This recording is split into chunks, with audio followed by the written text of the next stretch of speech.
Milton Samaddar. Milton Samaddar কি আসলে একজন ক্রিমিনাল নাকি তিনি আসলে মানবতার ফেরিওয়ালা? খুবই প্রশংসা পাওয়ার যোগ্য তিনি। আসসালামু আলাইকুম। আশা করি সবাই ভালো আছেন। আজকের এই ভিডিওতে আমি একজন মানুষকে নিয়ে কথা বলবো, তিনি হচ্ছেন Milton Samaddar. Milton Samaddar he is a criminal or not? এই ভিডিওটি সম্পূর্ণ দেখলে অবশ্যই আপনারা বুঝতে পারবেন যে মিল্টন সামাদ্দার কি আসলে একজন ক্রিমিনাল নাকি তিনি আসলে মানবতার ফেরিওয়ালা। মিল্টন সামাদ্দারকে নিয়ে আমি দুইটি পয়েন্টে কথা বলবো। এক নম্বর হচ্ছে পজিটিভ দিক নিয়ে আমি কথা বলবো। ২ নম্বর পয়েন্ট হচ্ছে তার নেগেটিভ দিক। প্রথমে আমি তার পজিটিভ দিকগুলো নিয়ে কথা বলবো। তার আগে আমি মিল্টন সামাদ্দারকে আপনাদের সঙ্গে একটু পরিচয় করে দিতে চাই। স্ক্রিনে যাকে আপনারা এখন দেখতে পাচ্ছেন তার নাম হচ্ছে মিল্টন সামাদ্দার। মিল্টন সামাদ্দারের ইতিহাস জেনে আমাদের কোনো লাভ নেই, কারণ একজন মানুষ খারাপ ছিল, এই খারাপ থেকে তিনি ভালো হয়েছেন। এখন ভালো হওয়ার পিছনে তার খারাপ যে থাকার ইতিহাস বা তিনি হয়তো কি ছিলেন সেই জিনিসটা খুব ইম্পর্টেন্ট না। কেন ইম্পর্টেন্ট না? কারণ ম্যান ইজ চেঞ্জেবল। মানুষ পরিবর্তনশীল। এই জিনিসটা আপনাকে মেনে নিতে হবে। মানুষ যে কোনো সময় চেঞ্জ হতে পারে। ঠিক আছে? একটা মানুষ আগে অতীতে খুব খারাপ ছিল, হঠাৎ করে ভালো হয়ে গেছে, তার মানে এই নয় যে সে আমার খারাপ হয়ে যাবে। মানে এরকম কিছু এরকম কোনো কিছু চিন্তা করা দরকার নেই। কিন্তু মিল্টন সামাদ্দার তিনি হচ্ছেন মানবতার ফেরিওয়ালা। আমরা আপনার ফেসবুক পেজে গেলে দেখতে পাই বিভিন্ন ধরনের তিনি আসলে তার কর্মকাণ্ডগুলো নিয়ে আমি আলোচনা করতে চাই। তিনি কি করেন? অসহায় মানুষ, মানে সুস্থ স্বাভাবিক না, অসহায়, যেমন আপনার মেন্টাল বলতে পারেন, অস্বাভাবিক মানুষ যাদের পা নেই, হাত নেই, মানে ভিক্ষে করে খাওয়ার যোগ্যতা নেই, সেই সমস্ত মানুষগুলোকে মিল্টন সামাদ্দার রাস্তা থেকে তুলে এনে তার যে একটা বৃদ্ধাশ্রম আছে, তিনি যে প্রতিষ্ঠান করেছিলেন সেই প্রতিষ্ঠানে তাদেরকে রাখতেন। রাখার পর সেগুলো তিনি সোশ্যাল মিডিয়ায় ভিডিও করে আপলোড দিতেন এবং ভিডিও করে মানুষের কাছে সাহায্য চাওয়ার ভঙ্গিটা ছিল প্রতিদিন ৩ বেলা খাওয়ার জন্য, বাড়িতে পরিচর্যা করার জন্য যে যতটুকু টাকার প্রয়োজন হয় একটা টাকা হিসাব দিতেন। এমন দিনেতে আপনার ভিডিও দেখতেই বুঝতে পারবেন। তো সেইখানে যে তিনি মানুষের কাছে ভিডিও করে প্রচার করতেন, সেই তার বিকাশ নাম্বার, নগদ নাম্বার, বিভিন্ন ব্যাংক অ্যাকাউন্ট তিনি দিতেন, সেইখানে মানুষ তাকে সাহায্য দিয়ে টাকা দিত। এটা হচ্ছে মিল্টন সামাদ্দারের মানে কর্মকাণ্ডের ইতিহাস। এখন এই যে কাজটা তিনি করতেছেন, অবশ্যই কাজটার যদি পজিটিভ দিক বলি তাহলে অবশ্যই ভালো এবং খুবই প্রশংসা পাওয়ার যোগ্য তিনি। তাকে কিন্তু এই প্রশংসা পাওয়ার যোগ্য দেখেই তাকে সোশ্যাল মিডিয়াতে মানুষ দেখে, সোশ্যাল মিডিয়াতে তার কর্মকাণ্ড মানুষ দেখে তাকে উৎসাহ দিয়ে তাকে মানবতার ফিরিওয়ালা আমরা বানিয়ে দিয়েছি। তিনি কিন্তু একটা কথা বলেছেন যে মানবতার ফিরিওয়ালা আমি কখনো নিজেকে দাবি করি নাই, আপনারা নিজেরাই আমাকে মানবতার ফিরিওয়ালা বলেছেন। এটা কি আমার দোষ? আপনার কোনো দোষ না মিল্টন সামাদ্দার, এখানে আপনার কোনো দোষ নেই। মানবতার ফিরিওয়ালা আপনাকে বলবো স্বাভাবিকভাবে আপনি যে ধরনের কর্মকাণ্ডে লিপ্ত বা যে ধরনের কাজটা আমাদেরকে দেখিয়েছেন, এর ভিতরে যে কি চলছে সেইটাও আমরা দেখিনি।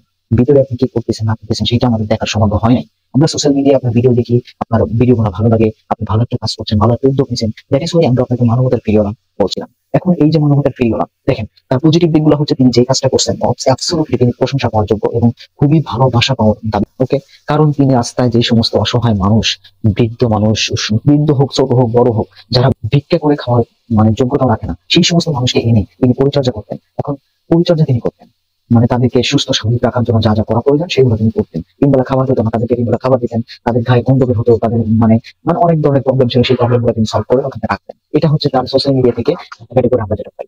এখন আসেন তার নেগেটিভ কিছু দিক বা তার ভুলগুলো যেগুলো, সেইগুলো নিয়ে আমরা একটু কথা বলি।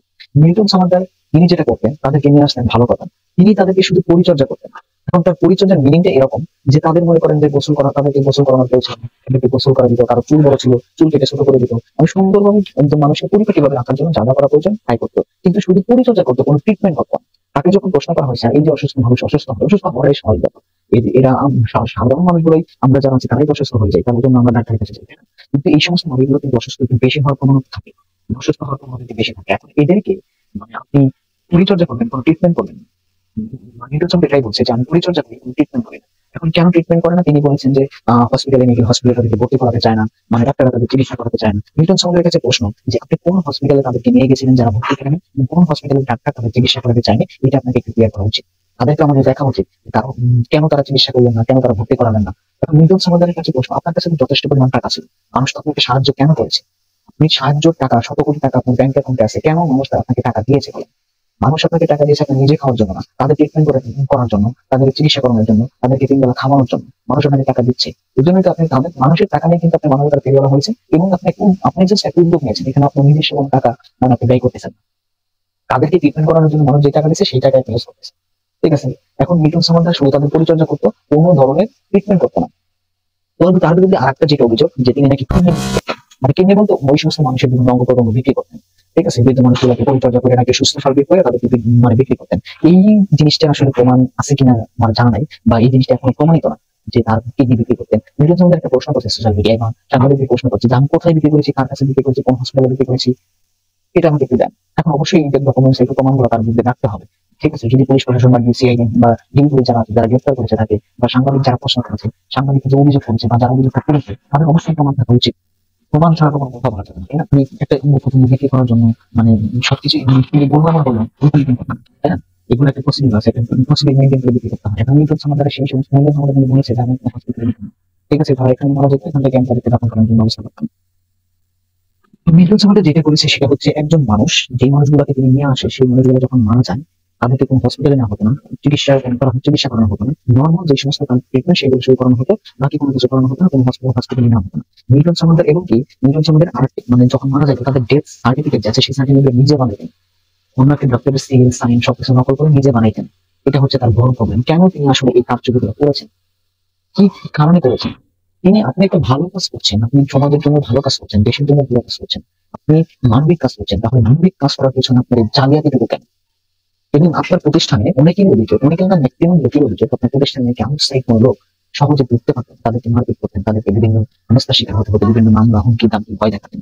নিউটন আমাদের এই যে ইতিহাস তার প্রতি যে এত এত অভিযোগ, এই অভিযোগগুলো আসলে মানে অভিযোগ করার আসলে কারণ অবশ্যই আছে, অনেক রিজন আছে।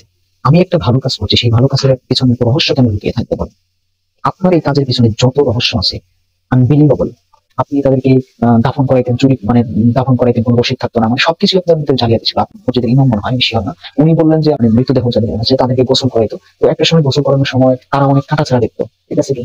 এই জিনিসটা যখন তারা রিয়েলাইজ করলো যে আসলে এত কাটা প্রতিটা মাসেই কেন কাটাছাড়া থাকে, প্রবলেমটা আসলে কোথায়, কেন কাটাছাড়া থাকবে, এত সবগুলো রাশি কাটাছাড়া থাকবে, তখন যারা তারা সিদ্ধান্ত নিল যে আমরা একটা মানে এগুলোকে প্রমাণ রাখবো। তারপর দিন থেকে আপনার ভাষা বন্ধ করলেন কেন?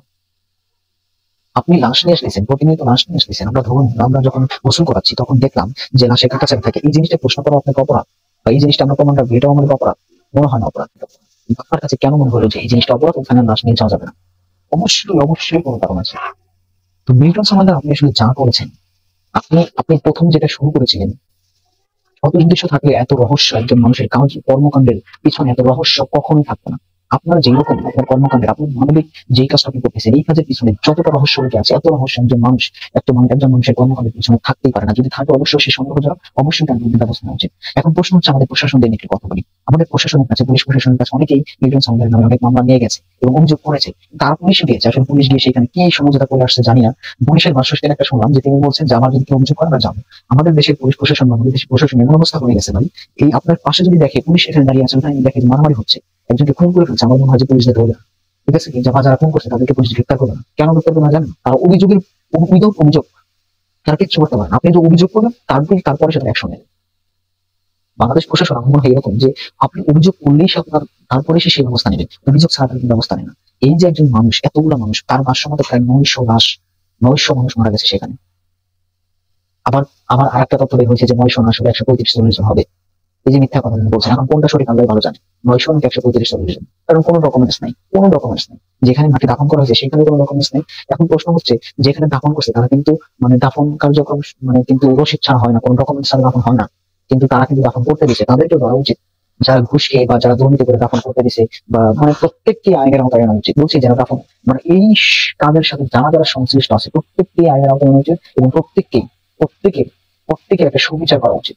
তবে হ্যাঁ, এখন একটা কথা বলি, মিল্টন সামাদারের একটা আসলে এই যে কাজটা হচ্ছে, এখন আমার মনে হয় না যে বাংলাদেশে আর কেউ মানে এরকম কাজ করবে, ঠিক আছে? কিংবা আমি জানি না বাংলাদেশে এরকম কোনো মানে সংস্থা আছে কিনা বা অর্গানাইজেশন আছে কিনা যারা রাস্তার মানুষদের কেনে কাজ করে, রাস্তায় যারা পথ শিশু আছে বা বৃদ্ধ লোক আছে যারা বিক্রি করে খেতে পারে না, যারা খুবই অসুস্থ খুবই খারাপ অবস্থায় আছে, তাদের কিনে মানুষ কাজ করে কিনা বা কোনো সংস্থা আছে কিনা। আমার মনে হয় নাই সেটা বাংলাদেশ সরকারের আন্ডারে কোনো কিছু থাকতে পারে। যদি থাকতো তাহলে মিল্টন সামাদারের মতো আর কারো তৈরি হওয়ার প্রয়োজন হতো না, ঠিক আছে? যদি থাকতো, আমার মনে হয় নাই সেই জন্য মিল্টন সামাদার আসলে পথটা বেছে নিছে। তো মিল্টন সামাদার যে কাজটা শুরু করেছেন অবশ্যই ভালো কাজ করেছিলেন, কিন্তু যখন তিনি আসলে টাকার হয়তো তিনি লোভ সামলাতে পারেন না, আমার যেটা মনে হয় লোভ সামলাতে না পেরে তখন তিনি হয়তো ভাবছেন যে এদের তো কোনো পরিচয় নাই, এদের তো কোনো মানে বাবা মা নাই, এদের তো একদম পরিচয়বিহীন লোকেরা, এদের কিডনি এরা মারা যাবে, এদের কিডনি আসলে এদের অঙ্গ প্রত্যঙ্গ বিক্রি করলে আসলে কোনো সমস্যা নেই কিনা, ঠিক আছে? এরা ভালো মানুষ হন। সব দিক বিবেচনা নিয়ে আসলে মিল্টন সামাদার হয়তো এই পন্থাটা দেখে নেয় বা এই পথটা অবলম্বন করেন, ঠিক আছে? তো যাই হোক, আসলে মিল্টন সামাদার কাজটা কিন্তু একদিন ধরে করতেছে না, কাজটা 2 দিন ধরে করতেছে না, কাজটা অনেকদিন ধরে করতেছে। প্রশ্ন হচ্ছে এখানে যে এতদিন ধরে তিনি এই কার্যক্রম করতেছে, অথচ এতগুলো মানুষ মারা গেল, এত দিন যাবে তিনি কাজটা করতেছে, অথচ প্রশাসনের নজর কখন পড়লো তার উপরে? একদম লাস্ট মুহূর্তে এসে প্রশাসনের নজর পড়লো কখন জানেন? মানে লাস্ট মুহূর্তে বললে চলে। এতগুলো মানুষের কি হবে? প্রশাসনের দায়ভার নেবে কি হবে? এই যে অপরাধগুলো ঘটতেছে, অপরাধগুলো করা হচ্ছে, প্রশাসন আগে থেকে কেন বুঝতে পারে না, বা শুরুতেই কেন তারা বুঝতে পারে না, বা শুরুতেই তারা কেন কাজ করে না, বা শুরুতেই কেন এর বিরুদ্ধে অভিযোগ আনা হয়নি? দেখেন, জনগণ ধারে রাখার যে লোক আছে অনেকেই কিন্তু অভিযোগ করছে, অনেকেই কিন্তু বলতেছে যে নির্বাচন আমাদের এই সেই হ্যান ত্যান, আর ওখানে মারপিট হ্যান ত্যান, কিন্তু প্রশ্ন হচ্ছে আপনারা জানেন কেন নির্বাচন আমাদের এইরকম কাজ করতে, এই অভিযোগ আগে করেন না কেন? যদি আগে না করেন তাহলে আপনাদের আগে আগে আনা উচিত।